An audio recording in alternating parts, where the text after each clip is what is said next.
Padre Celestial en esta mañana de vida y de salud que nos sigue prestando. Bienvenidos sean todos y cada uno de ustedes aquí en esta alabanza espiritual.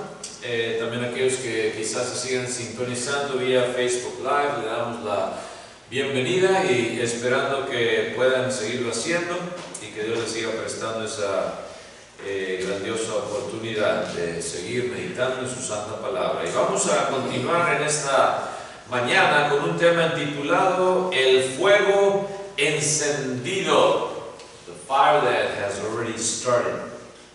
Hay una canción de los 80s y se cantaba, ¿verdad? We didn't start the fire. Algunos de ustedes se acuerdan, ¿verdad? Creo que era de Billy Joel, ¿verdad? Algo así. Anyways, los que somos de los 80. Y empezaba, dice, nosotros no comenzamos el fuego, dice, siempre ha estado quemándose desde hace mucho tiempo, ¿verdad? So, we didn't start the fire, it's always been burning. Y en esta mañana, hermanos, tiene algo que ver con lo que vamos a meditar en esta mañana. Y en Lucas capítulo 12, versículos 49 al 53, Luke chapter 12, verses 49 through 53, y son palabras de nuestro Señor Jesucristo que encontramos aquí, que nos da Lucas, la registra Lucas. Hablamos también de Lucas en esta mañana, ¿verdad? Como pues nos da este detalle e investiga diligentemente. Lucas 12, 49 al 53, Luke 12, 49 through 53, dice así Cristo, palabras de Cristo, dice: fuego vine a echar en la tierra, ¿y qué quiero? Si ya se ha encendido. De un bautismo tengo que ser bautizado, y cómo me angustio hasta que se cumpla. ¿Pensáis que he venido para dar paz en la tierra? Os digo, no, sino disensión. Porque de aquí en adelante, 5 en una familia estarán divididos, 3 contra 2 y 2 contra 3.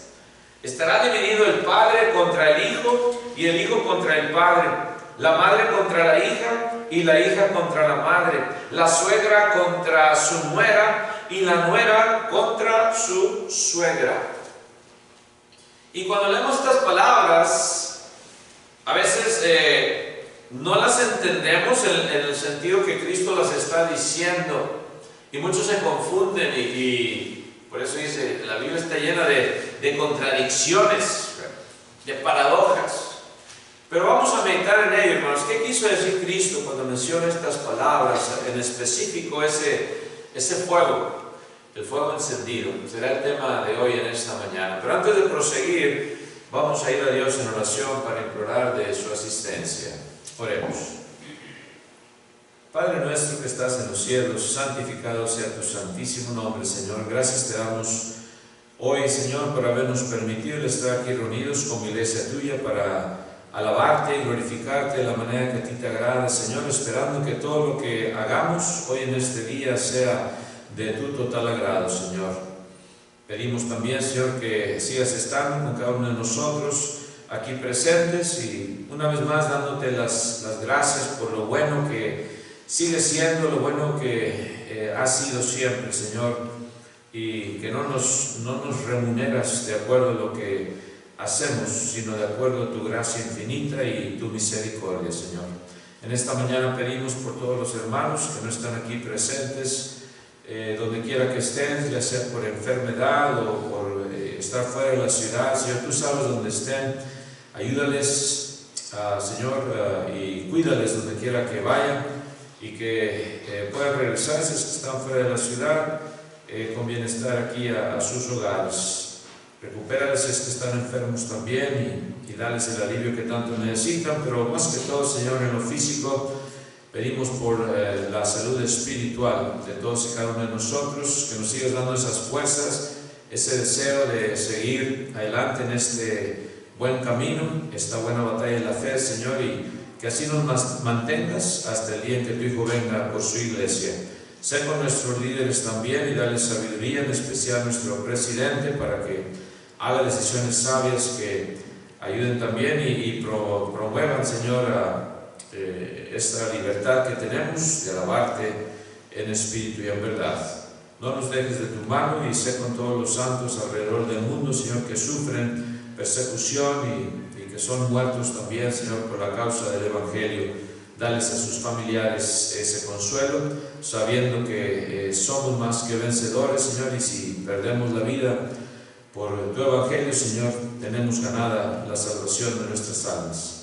Perdona nuestras ofensas una vez más y dame palabras fáciles hoy en esta mañana, te lo pido, en el precioso nombre de tu Hijo amado Jesucristo, nuestro bendito Salvador. Amén.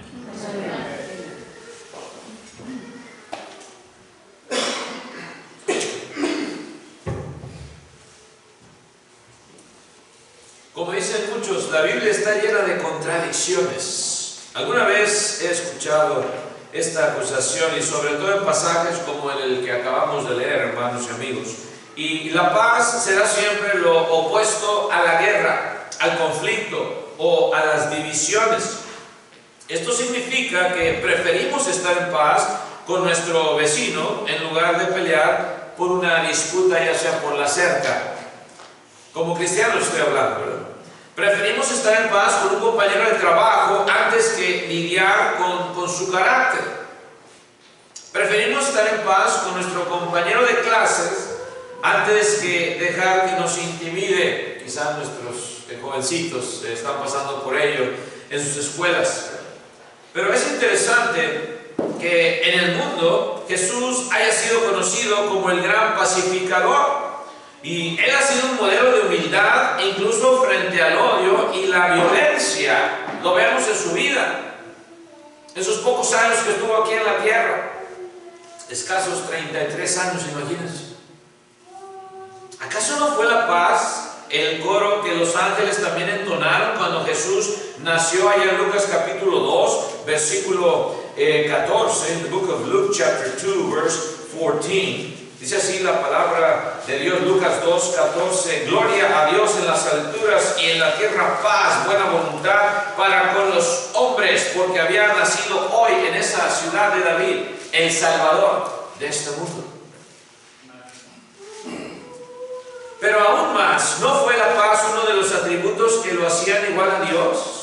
De acuerdo con la profecía de Isaías, allá en Isaías capítulo 9, versículo 6, en el book of Isaiah chapter 9, verse 6, donde uno de sus títulos, podemos decir, es o nombres, príncipe de paz, entre los muchos que se mencionan ahí en Isaías.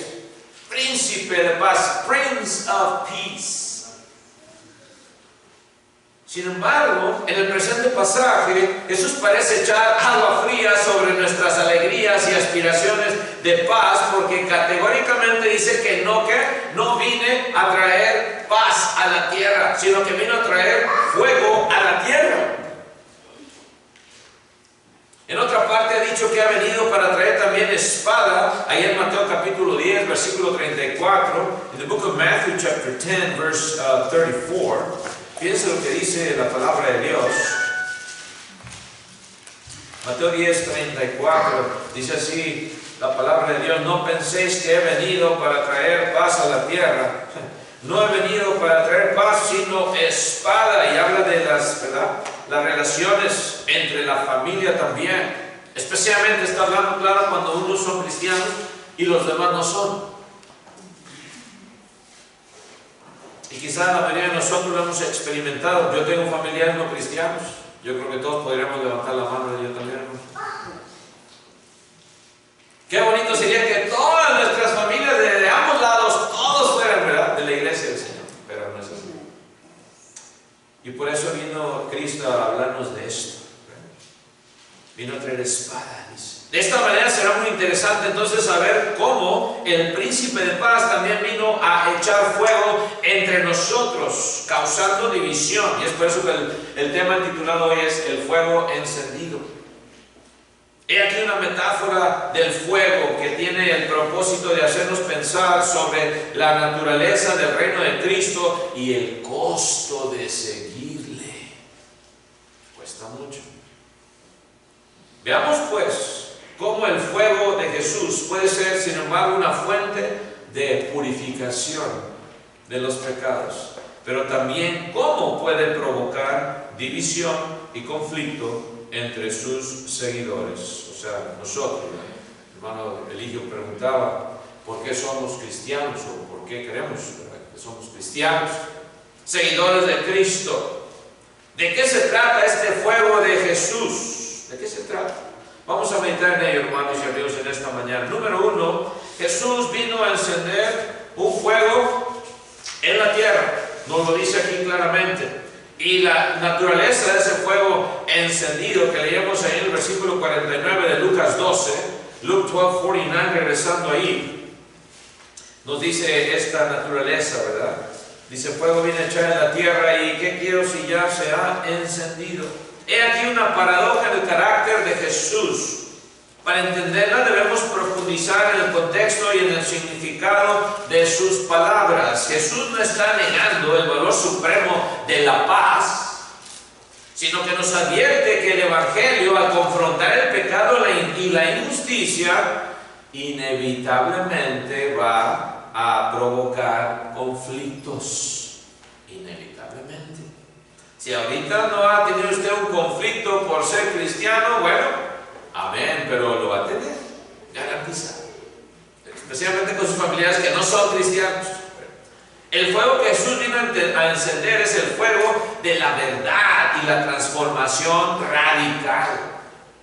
No es una transformación cualquiera, es una transformación radical. Y cuando hablamos, hermanos, de esto, cuando el mensaje de Cristo entra en un corazón no arrepentido, desafía las costumbres, desafía los prejuicios, desafía también los pecados que están arraigados en la persona. La misión del Evangelio, cuando llega al corazón del hombre, es similar a la misión encomendada al profeta Jeremías. Si ustedes se acuerdan, allá en Jeremías capítulo 1, versículo 10, Jeremiah 1:10, a quien de su mismo llamado Dios le dio instrucciones acerca de cuál sería ese mensaje que debía proclamar. Era muy difícil ser profeta en aquellos tiempos, hermanos de Dios. Y Jeremías se le conoce también como el profeta llorón o chillón. Jeremías capítulo 1, versículo 10, dice así la palabra de Dios. Jeremiah 1:10 dice, mira que te he puesto en este día sobre naciones y sobre reinos, para arrancar y para destruir, para arruinar y para derribar, para edificar y para plantar. Los dos espectros, ¿verdad? Trabajo durísimo de un profeta. Así como cuando Cristo vino a este mundo, fue muy difícil su misión. Él lo sabía. Y para eso había nacido. Para ilustrar lo que Cristo nos está diciendo, el fuego que Él vino a echar sobre la tierra es comparable a un voraz incendio que arrasa con todo y luego todo queda en calma. Lo vimos hace poquito, hace unos meses, allá en California, ¿verdad? ¿Se acuerdan? No lo pudieron parar y destruyó bastantes acres y bastantes casas de famosos y de no famosos. ¿Quién puede parar un incendio así, hermanos? Pero luego viene la calma, ¿verdad? Ponderando lo destruido. Pero al final de esas ruinas volverá a surgir el verdor y después llegarán los frutos. Así como le dice Dios a Jeremías, vas a plantar también, ¿verdad? Arrancar, derribar, pero también vas a ¿qué? Edificar y plantar también. ¿Ves? Después llegarán los frutos. Nos equivocamos al ver a Jesús solo como un manso cordero y no como fuego consumidor, que también lo es. Y dice la Biblia que Dios es un fuego ¿qué? Consumidor. Y Él es Dios. Él es ambas cosas. El deseo de ver ese fuego encendido también, hermanos. Cristo tenía ese deseo de ver ese fuego encendido. ¿Cómo está esto? Cristo queriendo empezar un fuego. Hoy se castiga eso, ¿verdad? Si te ven ahí que quieres prender un fuego, te arrestan. Más allá donde ha habido bastantes incendios, ¿verdad? Es una pena que ya tiene bastante consecuencia. Pero Cristo, hermanos, ahí el versículo 49, vamos otra vez ahí a Lucas 12, 49b, la parte B. Lucas 12, 49b dice: ¿y qué quiero si ya se ha encendido? Otra manera de traducir la pregunta de Jesús es ponerla en exclamación. Hay unas versiones que la tienen así traducida. Así la traducción sería: ¿y cómo deseo que ya haya sido encendido? O ¿cómo quisiera que ya estuviera ardiendo? Nadie deseó esto más que el propio Jesús. No sé si usted lo sabía, pero esta declaración puede ser el discurso más dramático de Jesús. Él ya había hablado sin rodeos, diciendo la verdad, pero nunca se le había escuchado con tal energía y firmeza, hasta el punto de infundir pánico quizás en quienes realmente no lo conocían o no lo conocen también, cuando leemos estos versículos.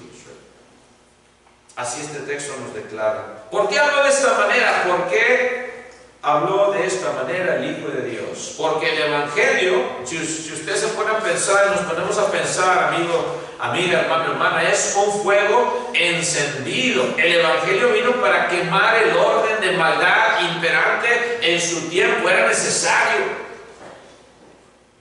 ¿Qué es las buenas nuevas de salvación? Pero vino a quemar primeramente. De hecho, el Evangelio debe ser algo ardiente y ferviente. Es un tema de entusiasmo, de intensa devoción. No es cualquier cosa. Cuando uno le habla a las personas del Evangelio, es algo que te debe de quemar por dentro. No tan solo al que lo está oyendo, pero también al que lo está predicando o enseñando.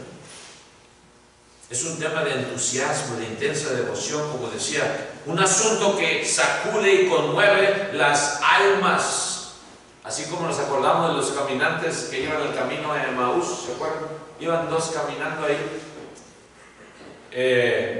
Ahí en Lucas capítulo 24, versículo 32, Luke 24, verse 32, cuando caminaban estos dos discípulos.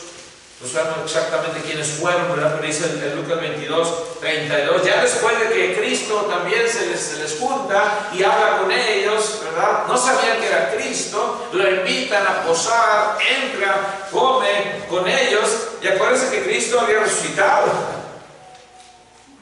Había resucitado, y de eso iban hablando ellos, de la resurrección del Señor. ¿No sabes tú lo que ha pasado? Pues, ¿dónde has estado? Que no iba a saber si es el que había resucitado, estaba hablando ahí con ellos. Hasta que se les revela. Y luego ya después que se les revela, se va, ¿verdad? Y luego ahí en Lucas 22, 42, dice así la palabra de Dios. No es Lucas 22, no. Perdón, Lucas 24. Lucas 24, 32. Luke 24, 32. 24, 32, perdón.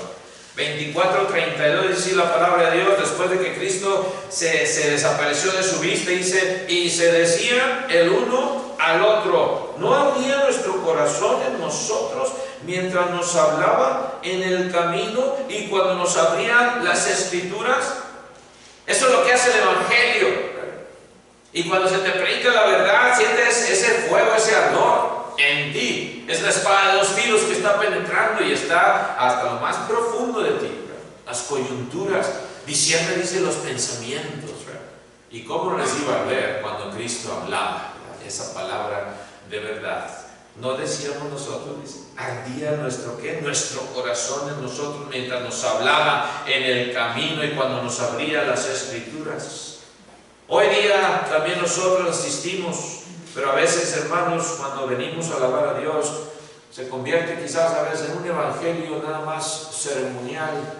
Una mera, hermanos, bueno, ya llegamos, ya vamos a hacer esto, hermanos, vamos a sentar mucho el sermón porque ya tenemos hambre, ya tenemos todo planeado después del servicio, etcétera, etcétera, como una rutina, ¿verdad? Y no hay ese juego que vengo yo a ofrecerte sacrificio vivo. Quiero dártelo, Señor, y me preparé desde toda la semana, no nada más unas horas antes. Toda la semana, desde que se acabó el primer día de la semana anterior, me estuve preparando para venir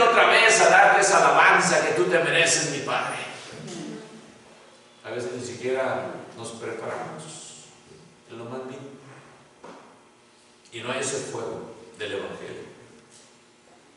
Cristo, cuando habló así, sabía que pronto todo se iba a encender con el fuego que estaba arrojando, con el fuego del Evangelio que venía en unos cuantos días. El establecimiento de su santa iglesia. Pero ¿de qué está hablando Cristo también, aparte de cuando habla de este fuego? Habla de un bautismo y lo menciona. Vayamos otra vez a Lucas 12, el versículo 50, Luke 12, verse 50. Y dice Cristo, hermanos, Lucas 12:50, de un bautismo tengo que ser bautizado, y cómo me angustio hasta que se cumpla, entre comillas. Cómo me angustio hasta que se cumpla.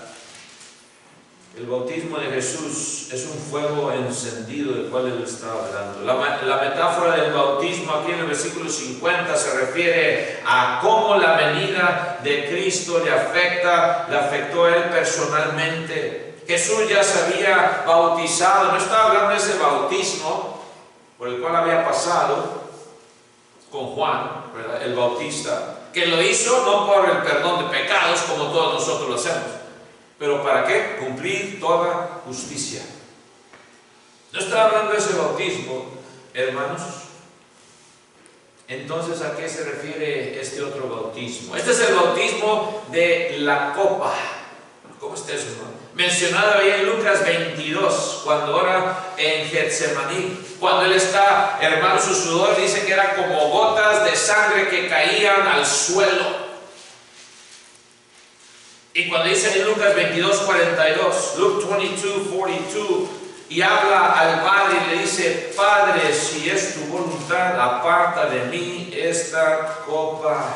¿Pero qué? Pero no se haga mi voluntad, sino la tuya. De ese bautismo estaba hablando.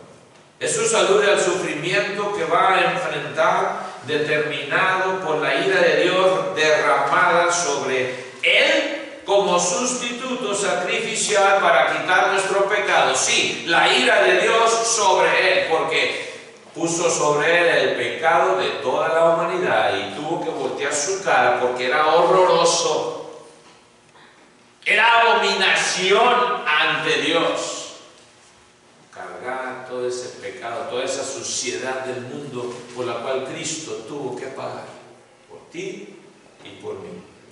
Jesús alude al sufrimiento que va a enfrentar. Ese sustituto por nuestro pecado. Propiciación. Este es el mismo sentido ahí en Lucas 12:50 que leíamos. El bautismo con el que Jesús debía de ser bautizado. Ya está hablando de su muerte.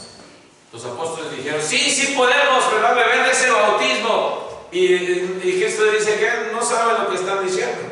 Los hijos del trueno, buenas. Pero sí, ¿saben qué? Tienen razón. Luego van a saber. Luego van a saber. Cuando mueran, van a probar ese bautismo. Cuando mueran por mi causa. El último que muere fue Juan, ahí en la isla de Patmos. Se lo concedió. Cuando Pedro le dice: ¿y este qué? Tú no te mortifiques de este, Pedro. Yo tengo mis planes para él. Ahorita estoy hablándote a ti. ¿Vas a apacentar mis ovejas? Así es como la misión de Cristo le afecta. Y esto forma parte del fuego encendido en Él mismo. Habla de su venida como ese bautismo al que debe de someterse. ¿Y qué hombre? Eso es ser hombre. No es gritar y yo le voy a demostrar quién soy yo. No. Es ser humilde.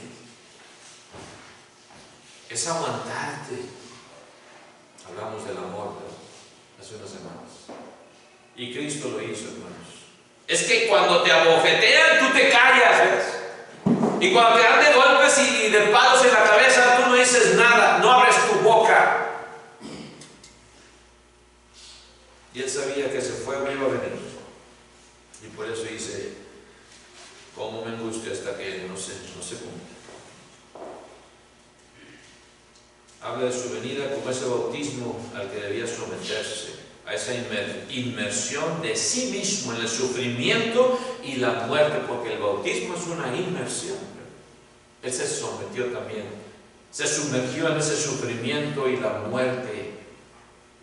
Oye lo que dice Jesús. Mira, he venido a morir en la cruz. De eso está hablando ese bautismo. Y cómo me angustio hasta que se cumpla, dice Cristo. Qué angustiado estoy hasta que esto suceda. En otras palabras, anhelo que mi misión se cumpla ya. Sus palabras no podían ser más reveladoras cuando dijo: mi alma está angustiada o muy triste hasta la muerte. La muerte de Cristo no fue un horrible accidente cósmico ni algo fuera del plan de Dios, o una chiripada que ocurrió nada más. Dios tuvo sus planes y siempre han sido perfectos. Jesús sabía que esa era su misión cuando vino, desde que estuvo en el vientre de su madre, bebito, desde que fue formado por una inmaculación, ¿verdad? Un concebimiento espiritual que nunca antes se fue visto ni se verá visto, virginal. Este era su propio fuego, y Jesús vino a encender un fuego también en la familia. Punto número 2. Acordémonos de esto cuando llegamos a ser bautizados, o si tú todavía no eres bautizado, vas a encender ese fuego, tú también. ¿Qué dice Cristo en Lucas 12:51 otra vez? Luke 12:51. Te dice: ¿pensáis que he venido para dar paz en la tierra? Hace una pregunta a Cristo. Ya hemos leído cómo la venida de Cristo le afectó a Él mismo. Él sufriría, Él moriría para quitar nuestro pecado. Y ahora leemos cómo su misión afectaría también a la familia. Estos versículos deben leerse en contexto. Queramos o no, Cristo vino con la misión de dividir. Sí, ya sabemos, ya se sabe. Cristo no se diga. Pero vino con la misión de dividir. Hubo un propósito. El contexto de lo que Jesús menciona aquí proviene de Miqueas, del Antiguo Testamento, capítulo 7, versículo 6. Micah 7:6. Miqueas 7:6. Dice así la palabra de Dios, Miqueas 7:6, porque el hijo, dice, deshonra al padre, la hija se levanta contra la madre, la nuera, dice, contra su suegra, y los enemigos del hombre son los de su casa. Cristo sabía esto, y lo cita también aquí, y nos hace ver esto. El profeta Miqueas habla de la división que se produce entre la generación más joven y la mayor. Pero Lucas aplica las palabras de Miqueas a la división que se da entre creyentes e incrédulos, independientemente de la edad que tengan. Es una división que se produce entre quienes siguen a Cristo y quienes no lo siguen. Y esta división se observa desde el momento mismo de la conversión. Va a haber un cambio en la relación con tus familiares. Y ojalá que sea un cambio bueno, pero a veces hay problemas, ¿verdad? Y va a haber hermanos represalias, y va a haber: tú ya no vengas aquí porque ya te hiciste aleluya, o tú ya, mira, ya traicionaste a la religión de tus padres, ya no te pares aquí.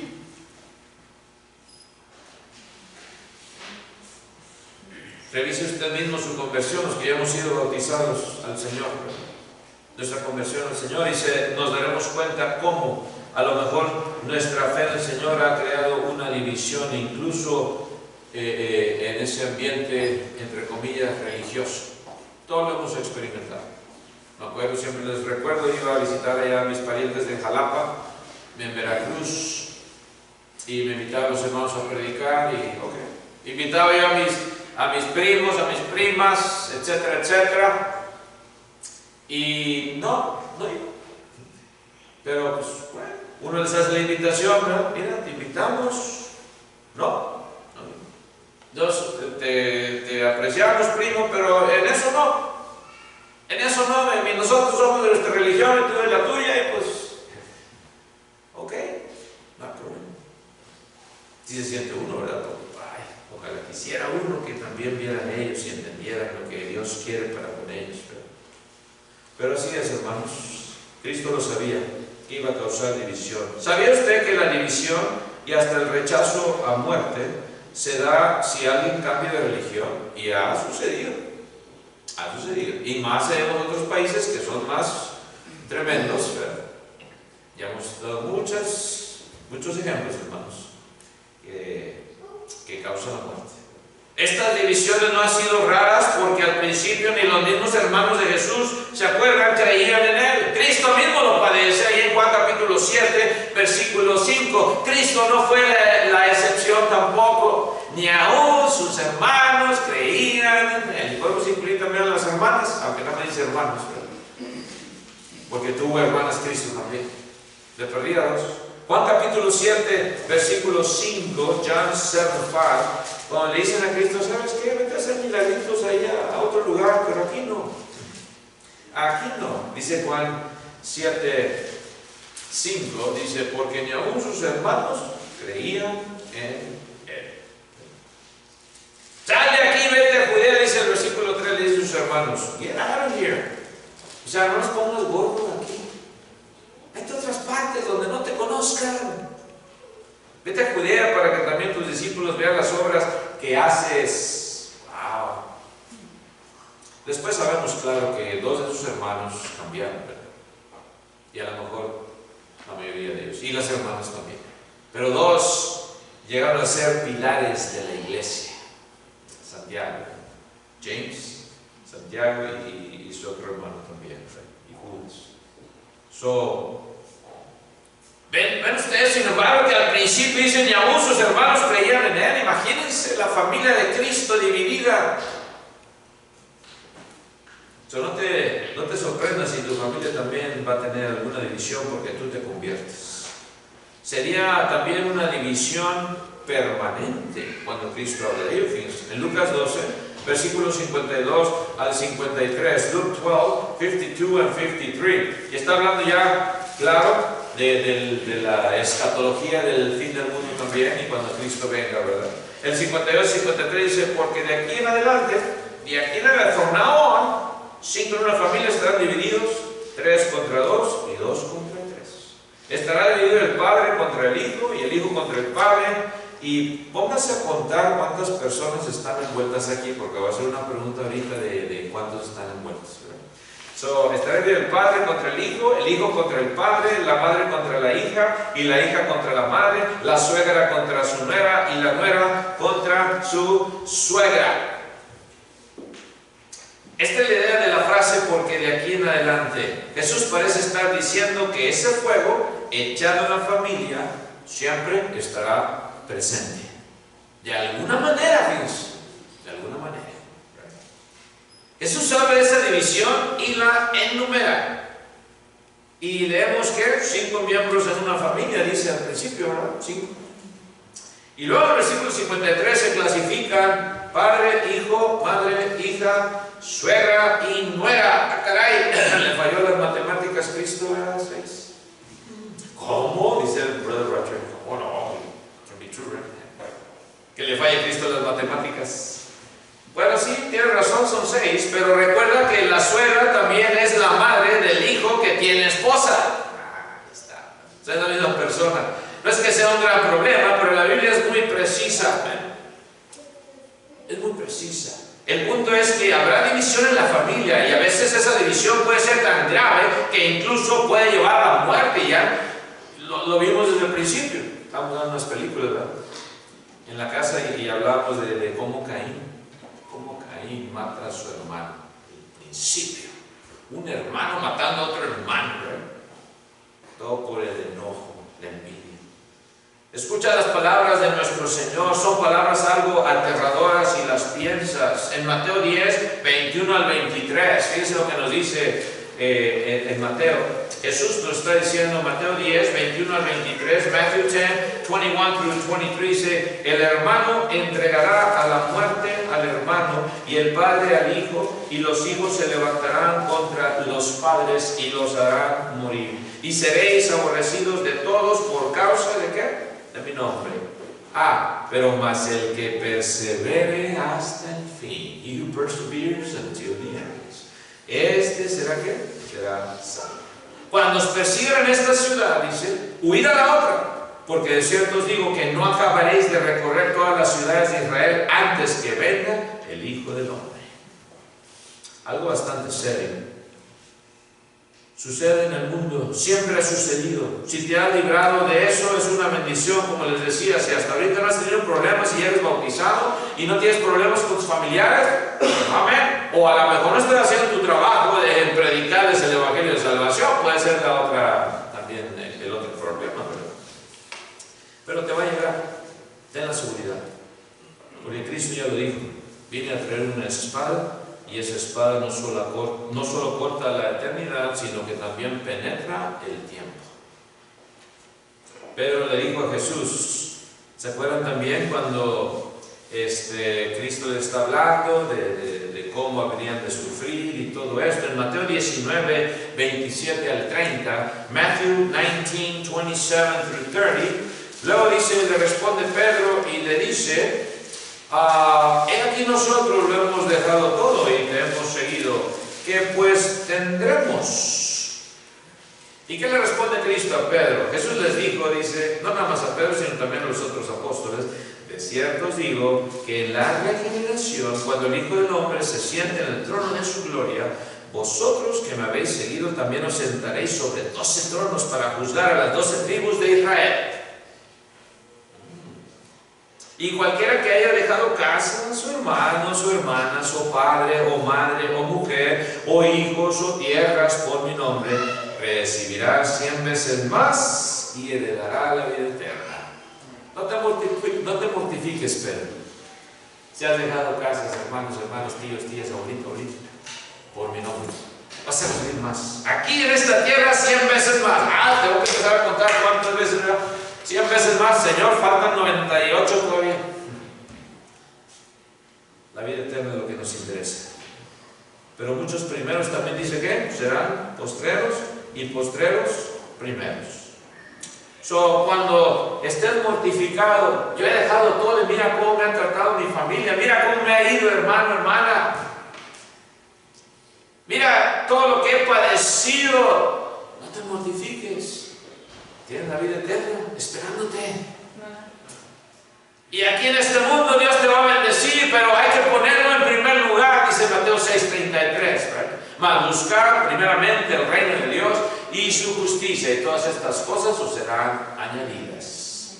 Mateo 6:33. Y aparte, la vida eterna en el tiempo postrero. ¿Cuál es la aplicación entonces, ya para terminar? Lo planteado por Jesús nos recuerda que nuestra fe puede ser una fuente de conflicto si nuestras creencias y valores difieren de los de nuestros seres queridos. Va a haber conflicto. Y esto es así, especialmente aquí en Laredo, que hay tanta tradición, ya sabemos de qué otra doctrina, ¿verdad?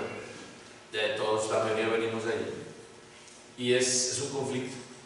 Y queremos explicarles, pero a veces no quieren. Y no hay que, sin embargo, desesperarnos ni perder la esperanza.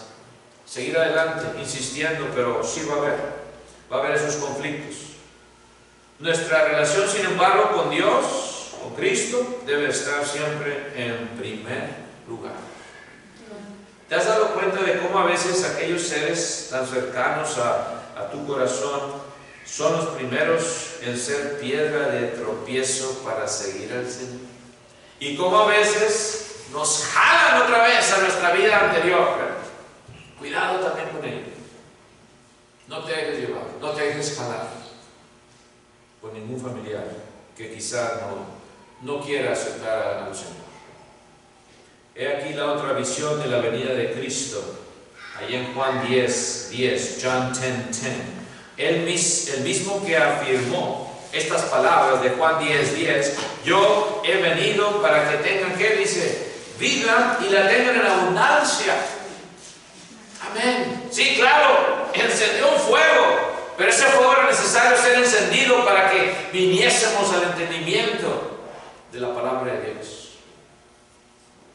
El fuego del Evangelio ahora nos revela este otro propósito de su venida, para que tengan vida y la tengan en abundancia. Fuego vine a echar en la tierra. ¿Por qué estas palabras de aquel que vino a encarnar la era de paz en un porque el fuego encendido que Cristo vino a traer no solo purifica y da vida, sino también exige de nosotros una respuesta clara y valiente. E incluso si esto supone que nos vamos a enfrentar a divisiones y sacrificios personales aún entre nuestros familiares. Seguir a Jesús implica aceptar el conflicto que surge cuando la verdad y la luz de su evangelio confrontan la oscuridad y el pecado. Y va a haber un clash. Pablo dijo, ¿qué comunión hay entre las tinieblas y la luz? Ninguna. O hay luz o hay tinieblas. Sin embargo, este fuego nos recuerda que a pesar de las dificultades temporales, la recompensa de una vida plena con Cristo y la esperanza de la eternidad va a superar cualquier pérdida aquí en esta tierra. Por tanto, permitamos que el fuego del Evangelio arda en nuestros corazones, que nos impulse con esa pasión que debemos de tener, esa pasión que sentimos cuando salimos de las aguas del bautismo. Yo quiero ganar a todo el mundo, que nunca se nos apague ese fuego. En esta mañana, amigo, amiga, te hacemos la invitación, si tú quisieras comenzar la vida en Cristo y querer empezar a sentir ese fuego del Espíritu Santo que Dios te va a regalar cuando tú vengas a ser añadido a su iglesia en esas aguas del bautismo. Si tú lo quieres, hoy lo puedes recibir. Mientras cantamos un himno de invitación, puestos de pie, los que podamos hacerlo así. Que el Señor te bendiga. God bless you all. Amen.